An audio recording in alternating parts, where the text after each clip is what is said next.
Bom dia a todos e todas. Vamos abrir a palavra do Senhor na Epístola aos Hebreus, capítulo 12. Nós vamos meditar em dois versículos que estão em Hebreus, capítulo 12, os versículos 1 e 2.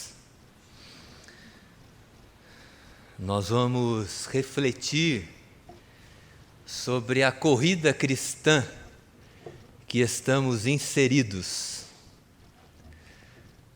O texto nos diz que somos atletas e precisamos chegar até a linha de chegada,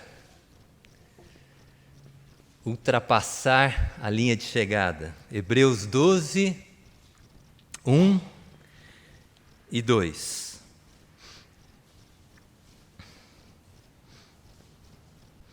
Estou ouvindo ainda o barulhinho das páginas, né? Então eu vou aguardar todos abrirem em Hebreus 12, 1 e 2.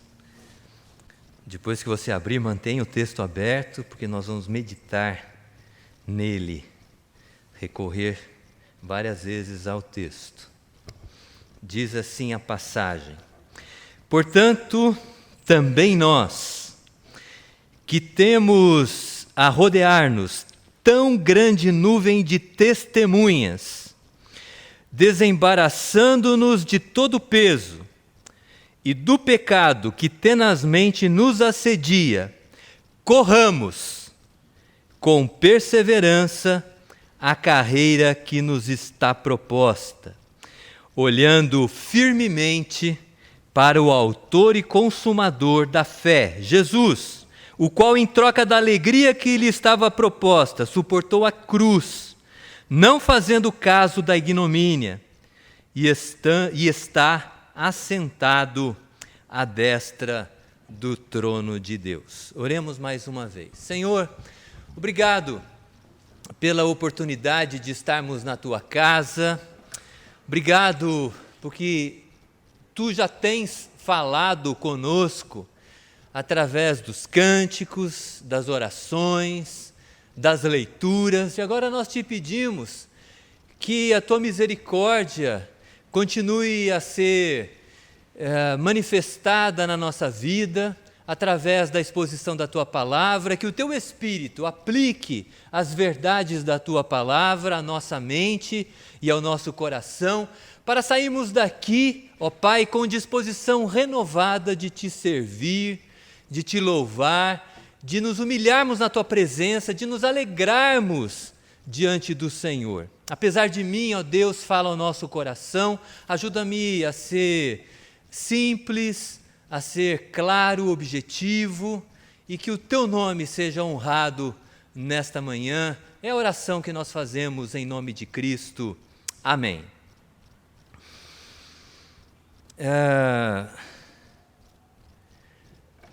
A primeira maratona feminina, ela ocorreu nos Jogos Olímpicos de Los Angeles, Estados Unidos, em 1984. Até essa data, os organizadores da Olimpíada acreditavam que as mulheres, era muito pesado para as mulheres correrem a maratona. A maratona ela possui 42 quilômetros. Mas a partir dos Jogos Olímpicos de 84, esta corrida que encerra a Olimpíada, maratona feminina e masculina, elas encerram a Olimpíada, ela foi introduzida. E logo nessa primeira maratona feminina, houve uma cena, uma imagem que chamou muito a atenção. Eu era jovem naquela época, eu não me recordo muito da Olimpíada de 84, mas eu me recordo muito desta imagem, que foi repetida a exaustão pela televisão, né, através das mídias, quando a corredora suíça Gabriele Andersen. Ela entrou no Coliseu de Los Angeles. A maratona ela é encerrada quando as atletas elas entram no estádio para cruzarem a linha de chegada. Ela entrou nesse estádio, Coliseu de Los Angeles, praticamente se arrastando, totalmente desidratada, desorientada pelo calor e acometida por uma grande cãibra, uma dor muito forte de cãibra na perna esquerda. Essa imagem é fácil, se você não se recorda dela, é muito fácil você encontrá-la no YouTube. Ela entrando, praticamente se arrastando no estádio. Gabriele levou 7 minutos para percorrer os 500 metros finais. Mesmo se arrastando, ela dispensou a ajuda dos médicos que estavam na beirada da pista, prontos para socorrê-la. Caso ela aceitasse a ajuda médica, ela seria desclassificada da corrida. Por isso ela perseverou, ela não desistiu, e logo que cruzou a linha de chegada, aquela mulher se arrastando ao longo dos metros finais, quando ela cruzou a linha de chegada, ela caiu nos braços daqueles que estavam ao seu redor, médicos e enfermeiros, e ganhou os aplausos do público, dos juízes, de todos os voluntários que estavam ali. E após a prova, ela disse que não desistiu de correr, foi até o final, porque ela tinha 39 anos, e essa seria a primeira maratona e última da sua carreira. E ela foi até o fim. Ela chegou em 37ª colocação, num total de 44 corredoras. Então ela foi a corredora número 37 de um total de 44. E pela sua perseverança, sua resiliência, pelo fato de não ter desistido, hoje Gabriele Andersen, suíça, maratonista, ela se tornou símbolo do desporto olímpico, símbolo do espírito olímpico, que é chegar até o final, independentemente da posição.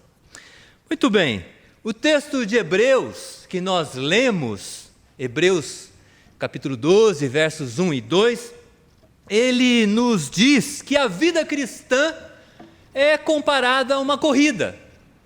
Se você observar novamente, no verso 1 diz assim: portanto também nós, visto que temos a rodear-nos tão grande nuvem de testemunhas, desembaraçando-nos de todo o peso e do pecado que tenazmente nos assedia, diz o quê? Corramos com perseverança a carreira que nos está proposta. Entenda a carreira aí como corrida, né? Compatibilizando com o verbo anterior, que nos exorta a correr com perseverança. Nós estamos numa corrida, e a linha de chegada, nós temos um objetivo: chegar, cruzar a linha de chegada e receber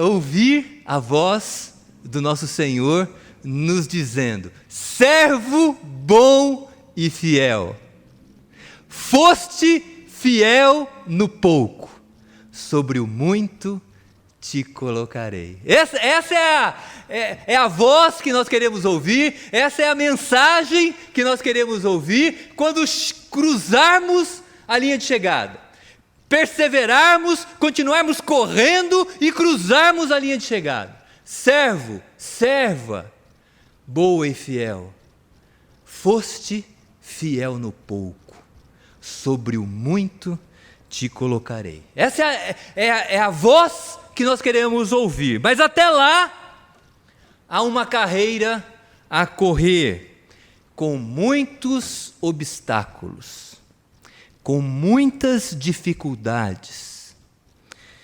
E nós precisamos superá-los. Superar as dificuldades, superar os obstáculos, e para isso precisamos estar preparados. O texto que nós lemos nos traz pelo menos 3 orientações para nós nos prepararmos na carreira cristã que está em andamento, a fim de termos fôlego, a fim de não desistirmos, perseverarmos e cruzarmos a linha final. Quais são essas 3 propostas que o texto nos apresenta, a fim de permanecermos com disposição, mantenhamos o passo da corrida, e às vezes até diminuindo esse passo, mas chegarmos até o final dela? O texto nos propõe que nós devemos aprender com as testemunhas do passado.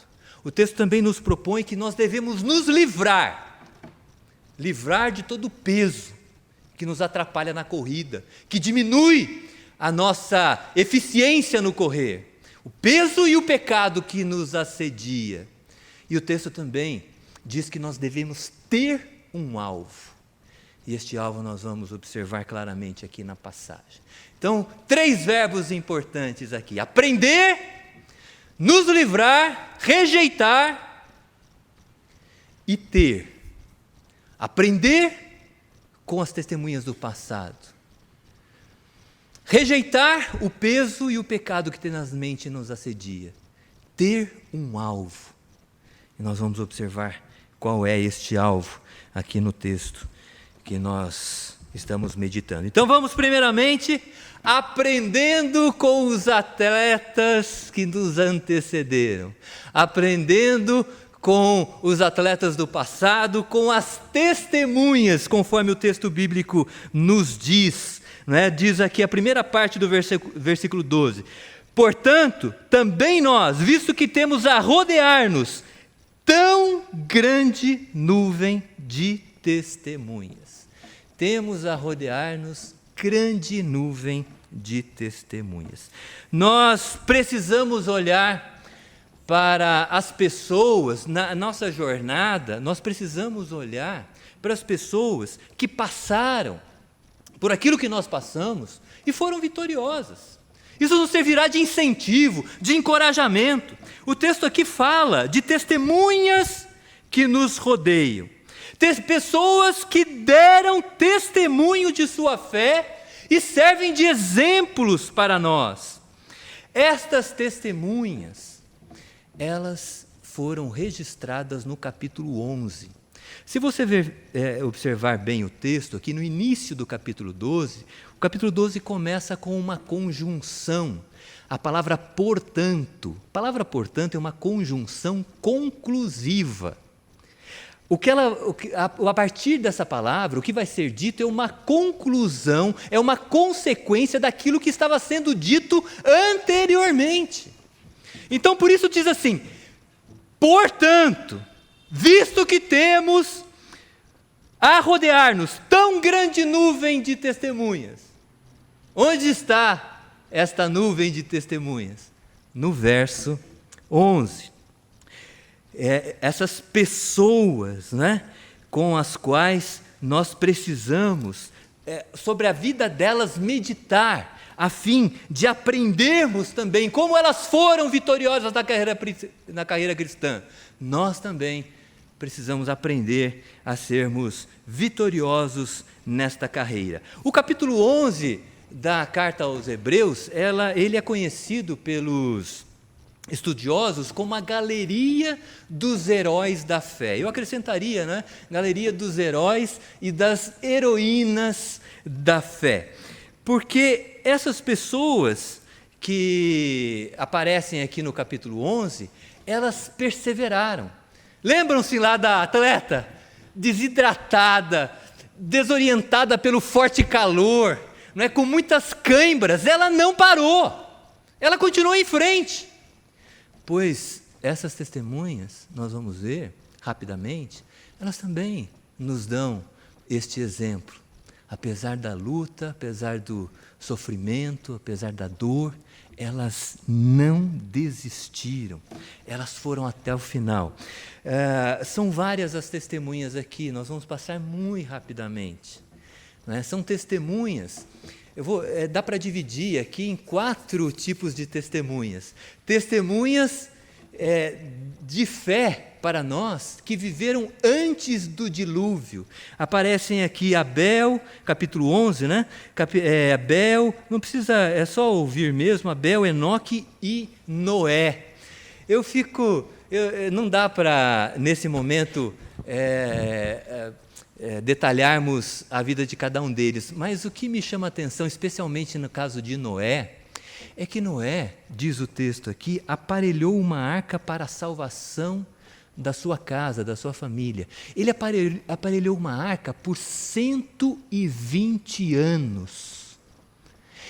Não havia uma nuvem escura no céu. E ele, por 120 anos, pela fé, construiu uma arca, confiando na palavra de Deus de que haveria um dilúvio. Isso é muito impressionante. As pessoas zombando dele, as pessoas tirando sarro, as pessoas desprezando. E ele, pela fé, continuou ali, aparelhando a arca, aparelhando a arca, aparelhando a arca. 120 anos. Testemunhas antes do dilúvio. Aqui também aparecem testemunhas ligadas aos patriarcas, aos pais lá do Antigo Testamento. Né? Nós temos aqui a figura de Abraão, a figura de Isaac, de Jacó, de José. Né?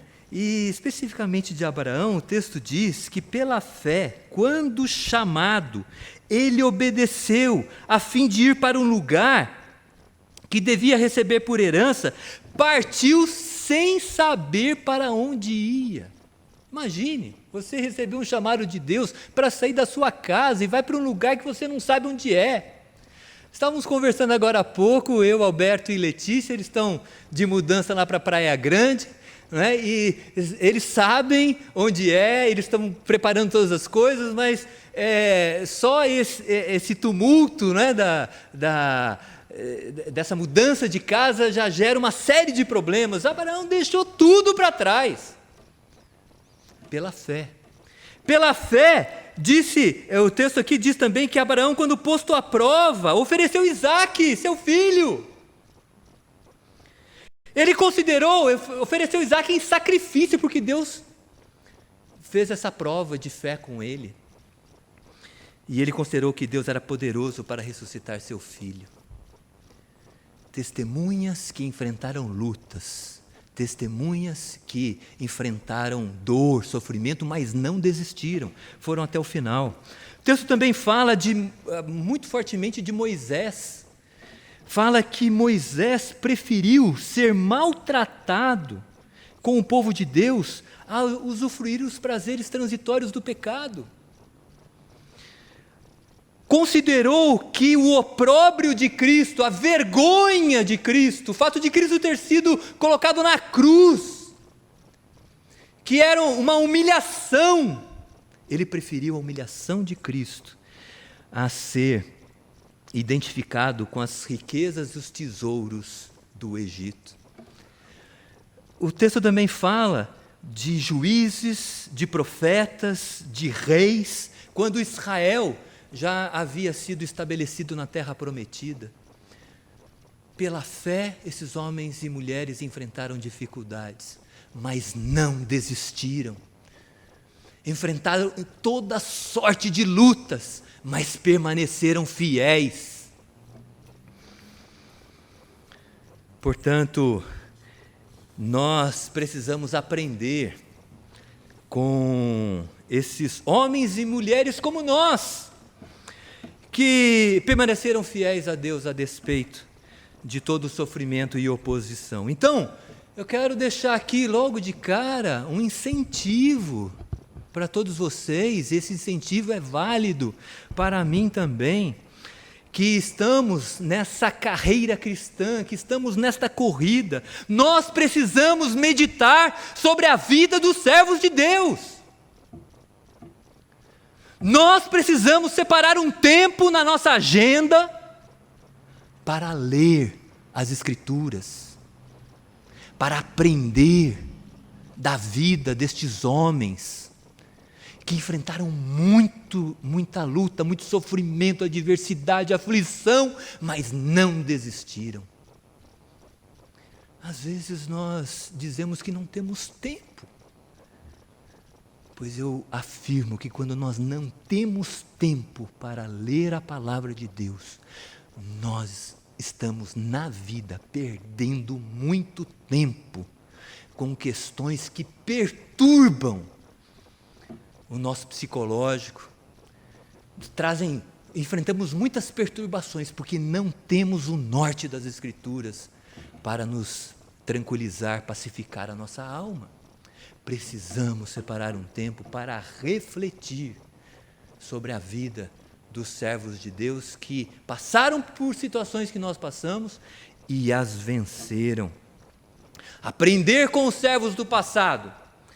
E diz o texto aqui, lançar fora também aquilo que atrapalha, para que corramos de forma desembaraçada. O texto diz assim: portanto também nós, visto que temos a rodear-nos tão grande nuvem de testemunhas, desembaraçando-nos de todo o peso e do pecado, que tenazmente nos assedia, corramos com perseverança a carreira que está proposta. O texto aqui nos diz que nós precisamos nos desembaraçar de duas coisas, rejeitarmos duas coisas: peso, todo o peso, e o pecado que tenazmente nos assedia. Vamos entender então a primeira parte. Quais são os pesos, quais são os fardos que por vezes nós carregamos e que prejudicam na nossa carreira cristã, que nos impedem de corrermos com desprendimento, com vigor? Eu pensei em alguns pesos que atrapalham a nossa vida. O primeiro deles que eu mencionei, depois se você achar que há outros pesos, né, pode me abordar, compartilhar isso comigo, que eu já acrescento na minha meditação. A próxima vez que eu a fizer, eu incluirei outros pesos aqui que forem indicados por você. Um dos pesos aqui que eu menciono, ou alguns deles, né, o primeiro deles é o orgulho. Um dos pesos que nós temos, que nós por vezes carregamos, é o orgulho. É a incapacidade de nos humilharmos diante de Deus. É a dificuldade que nós temos de assumir o nosso erro, de assumir a nossa responsabilidade. Como é difícil, né? Quando nós percebemos que erramos ou quando alguém indica que nós estamos errados numa determinada situação, como difícil é reconhecer isso. O orgulho é algo que nos prejudica muito. Nós não confessamos o nosso erro. Quando nós não confessamos o nosso erro, nós temos, às vezes, até dificuldade para identificá-lo. E se nós não conseguimos identificar aquilo que nós falhamos, aquilo que precisa ser corrigido, nós não seremos transformados. O orgulho é um problema sério na nossa vida. Precisamos ser mais sensíveis e mais flexíveis, mais humildes. Reconheçamos mais quando nós falhamos e assumamos logo essa responsabilidade. Isso é libertador, gente, é libertador. Quando a gente insiste no erro, quando a gente não confessa, isso nos aprisiona. É um peso terrível. Outro peso que por vezes nós carregamos é a inveja. A inveja é algo que precisa de fato ser extirpado da nossa vida. O que é a inveja? Nós não conseguimos nos alegrar com aquilo que nós somos e com aquilo que nós temos. Nós conquistamos algo, mas olhamos para o lado e vemos que o nosso próximo, ele tem algo superior àquilo que nós acabamos de conquistar. E nós já desejamos aquilo que o próximo possui e não conseguimos nos alegrar com aquilo que nós temos. A inveja é algo terrível, né? É algo que nós precisamos identificar na nossa vida e precisamos pedir a Deus que nos ajude a nos alegrar com aquilo que Ele nos tem dado. Nos ajude a nos alegrar com aquilo que nós somos. Outro peso que às vezes nós carregamos são as crenças falsas. Muitas vezes carregamos crenças que não correspondem com a realidade. Tem gente na igreja que acredita que se der uma oferta, Deus é obrigado a abençoá-lo. Há pessoas que acham que podem conquistar a sua salvação pelos seus méritos, pelas obras que praticam. Não. Precisamos nos humilhar na presença de Deus. A salvação ela é conquistada pela fé em Jesus Cristo, pela obra de Jesus Cristo. Nós cremos na obra, não na nossa, na obra de Cristo. Aquilo que Cristo fez por nós.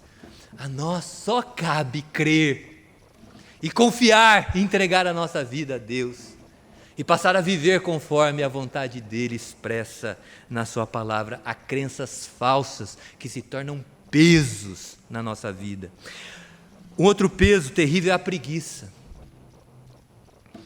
Muitos têm preguiça de vir à igreja para adorarem a Deus, terem comunhão com os irmãos.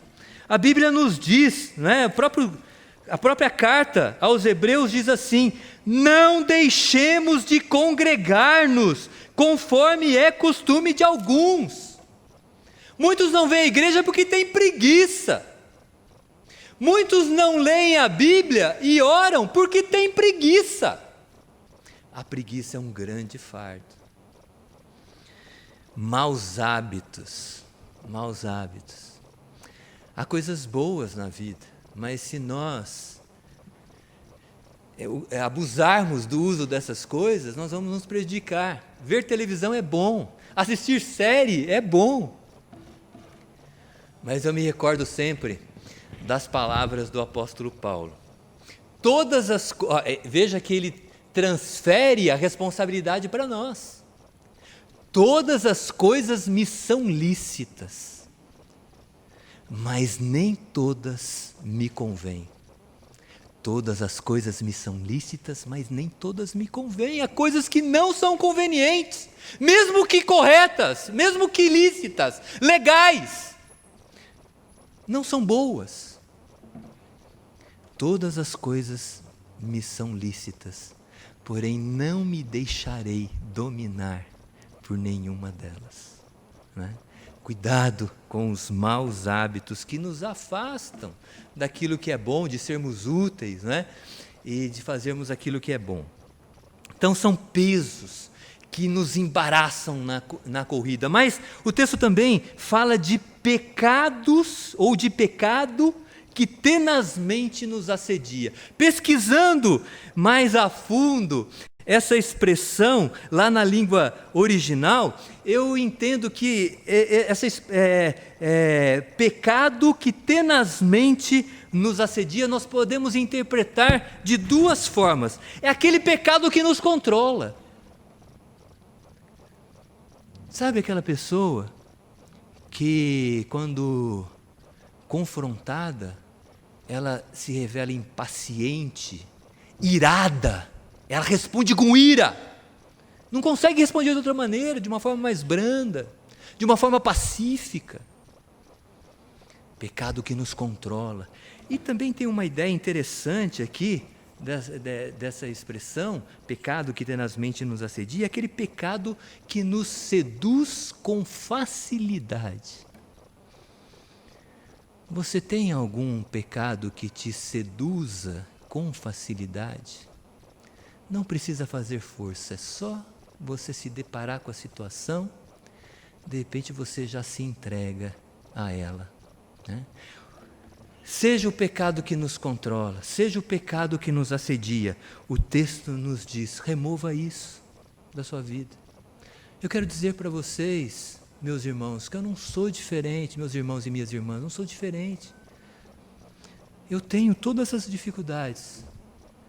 De vez em quando eu sou orgulhoso, de vez em quando eu sinto preguiça, sinto inveja, tenho maus hábitos, crenças falsas.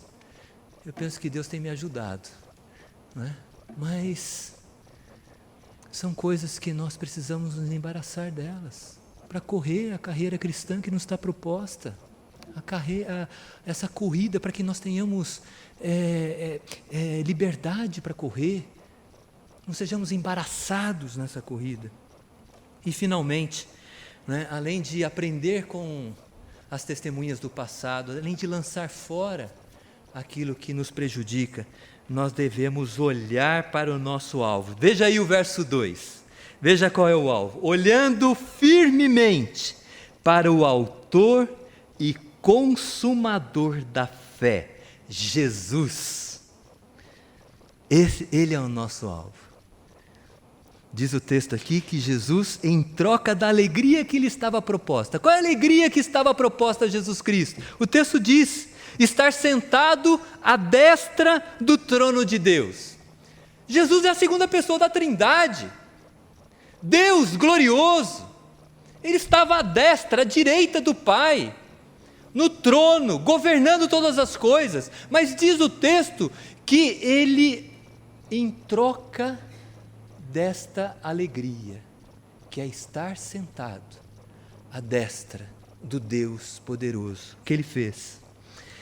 Ele suportou a cruz, não fazendo caso da ignomínia.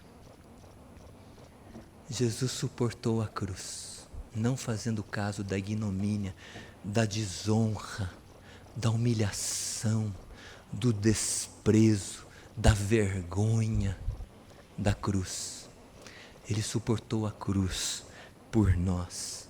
Precisamos olhar firmemente para o autor e consumador da nossa fé. Olhar firmemente para Jesus Cristo significa considerá-lo atentamente, tê-lo continuamente em nossa mente, em nosso coração. Como nós fazemos isso? Nós precisamos meditar nos ensinos de Cristo. Precisamos meditar nas suas palavras no Novo Testamento, nos Evangelhos especialmente, mas em todo o Novo Testamento. Assim como a grande nuvem de testemunhas está presente no Antigo Testamento, a vida de Cristo, ela é registrada no Novo Testamento. Precisamos meditar no ensino de Cristo para ter os seus ensinos em nossa mente. Porque quando nós meditamos na vida de Cristo, que trocou a alegria da glória para suportar a cruz, e não fez caso da humilhação, nós aprendemos a sofrer como cristãos, porque é isso que nós vamos encontrar muitas vezes.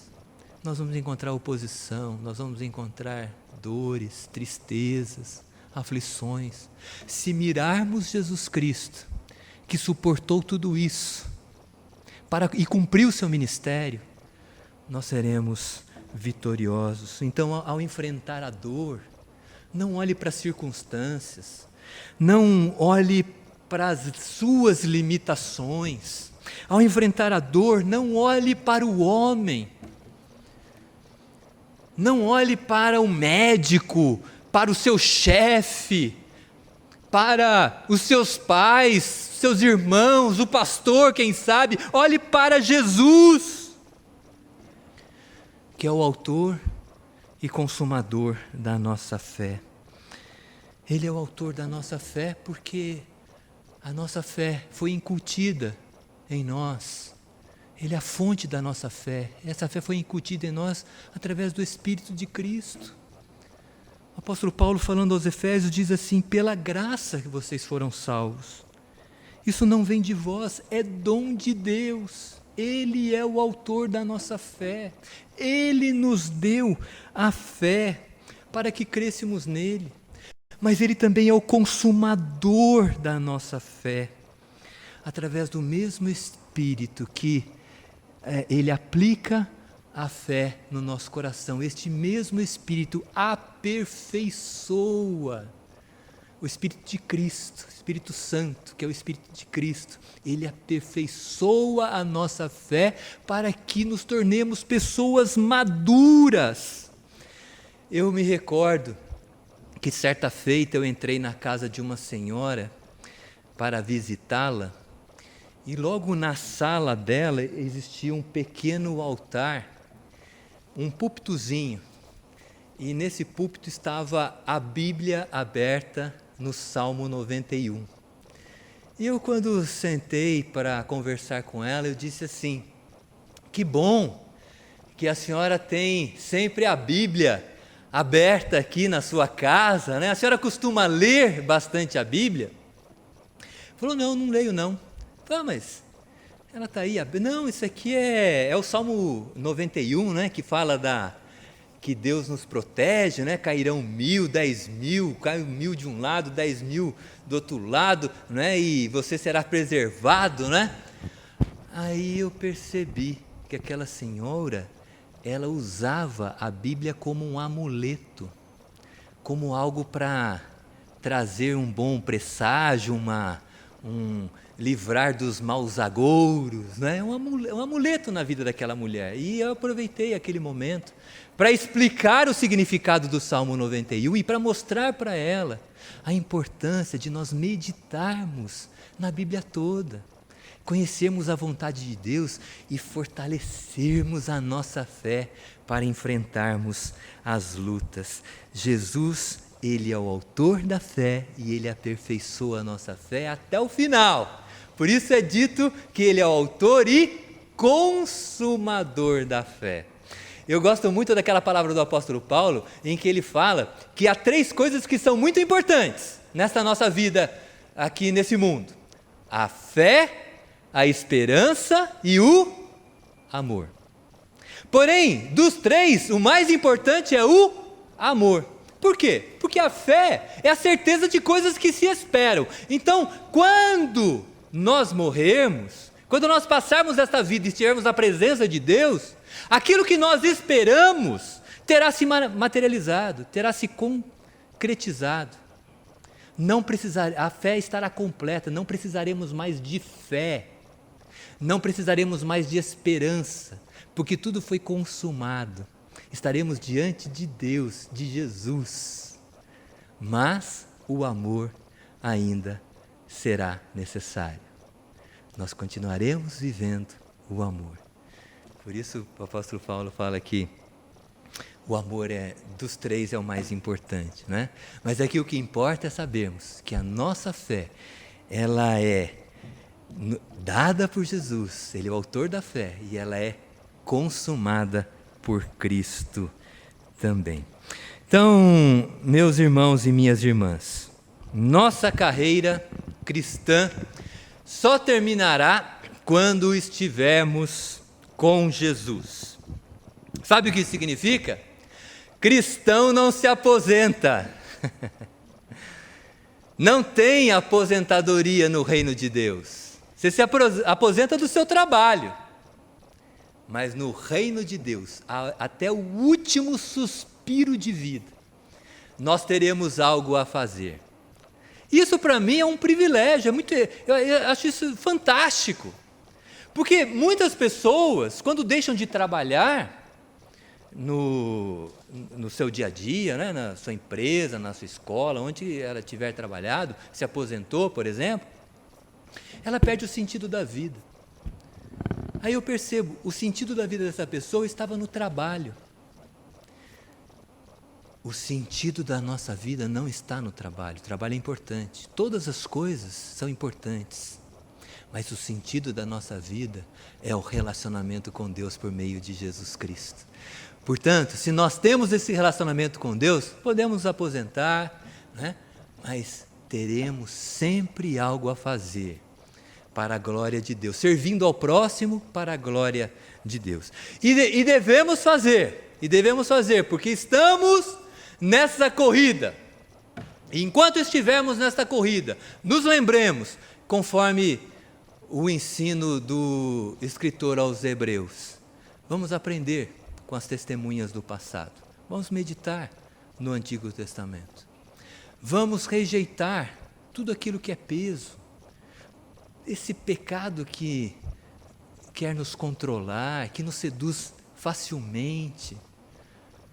Vamos buscar em Deus para que Ele remova da nossa vida.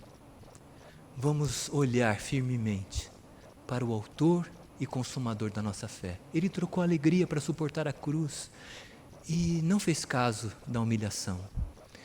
Olhando para Jesus Cristo, nós vamos sempre lembrar que nessa vida nós passamos aflições, mas nós podemos ter bom ânimo, porque Jesus venceu as aflições e nós também venceremos em Cristo. Que Deus nos abençoe e aplique a sua palavra na nossa vida, para a glória dele. Amém.